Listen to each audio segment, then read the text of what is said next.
Boeing के साथ देरी, ट्रंप प्रशासन के लिए एक नई दिशा की ओर कदम। अमेरिकी राष्ट्रपति डोनाल्ड ट्रंप ने हाल ही में बोइंग कंपनी के साथ एयरफोर्स वन विमान के निर्माण में हो रही देरी और बढ़ते खर्चों पर असंतोष व्यक्त किया है। उन्होंने कहा, मैं बोइंग से खुश नहीं हूं और विकल्पों पर विचार करने की बात की।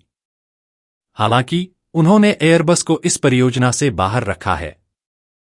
रॉयटर्स। बोइंग और एयरफोर्स वन परियोजना।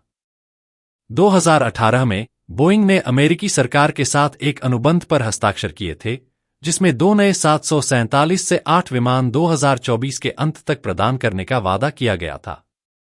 लेकिन एक उपठेकेदार की दिवालिया स्थिति और कोविड-19 महामारी के कारण उत्पादन में बाधाएं आईं, जिससे डिलीवरी की तिथि 2027 और 2028 तक बढ़ गई। रॉयटर्स। ट्रंप प्रशासन की प्रतिक्रिया। ट्रंप ने कहा कि वे दूसरे देशों से विमान खरीदने के लिए तैयार हैं, लेकिन एयरबस को इस परियोजना से बाहर रखा है। एयरफोर्स वन एक अत्यधिक अनुकूलित विमान है, जिसमें उन्नत संचार सुविधाएं, चिकित्सा सुविधा और रक्षा प्रणाली शामिल हैं। वर्तमान एयरफोर्स वन विमानों की बढ़ती रखरखाव लागत और पुरानी तकनीक के कारण समस्याएं उत्पन्न हो रही हैं। AP news. बोइंग की वित्तीय स्थिति। बोइंग की वित्तीय स्थिति भी चिंताजनक है।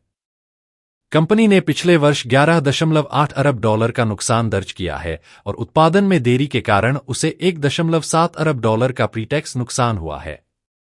इसके अलावा बोइंग को एक 7 सप्ताह की श्रमिक हड़ताल का सामना करना पड़ा, जिससे 2 प्रमुख असेंबली प्लांट बंद हो गए। रॉयटर्स। एलोन मस्क की भूमिका।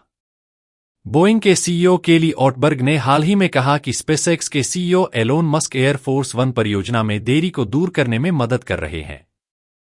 ऑटबर्ग ने मस्क की विशेषज्ञता की सराहना करते हुए कहा कि उनकी सहायता से प्रक्रिया को तेज किया जा रहा है और लागत में कमी आ रही है।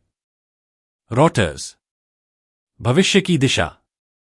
ट्रंप प्रशासन को बोइंग के साथ अपने संबंधों पर पुनर्विचार करने और एयरफोर्स वन परियोजना की समय सीमा और लागत को नियंत्रित करने के लिए रणनीतिक निर्णय लेने की आवश्यकता है। यह निर्णय अमेरिकी रक्षा उद्योग और राष्ट्रीय सुरक्षा के लिए महत्वपूर्ण होंगे। निष्कर्ष। एयरफोर्स वन परियोजना में हो रही देरी और बढ़ते खर्चों ने ट्रंप प्रशासन को विकल्पों पर विचार करने के लिए प्रेरित किया है। बोइंग की वित्तीय स्थिति और एलोन मस्क की सहायता से प्रक्रिया में सुधार की उम्मीद है। हालांकि यह देखना होगा कि ट्रंप प्रशासन इस स्थिति से कैसे निपटता है और क्या वे बोइंग के साथ अपने संबंधों को पुनः स्थापित कर पाते हैं या नहीं। ट्रंप प्रशासन और बोइंग के बीच एयरफोर्स वन परियोजना पर नवीनतम अपडेट।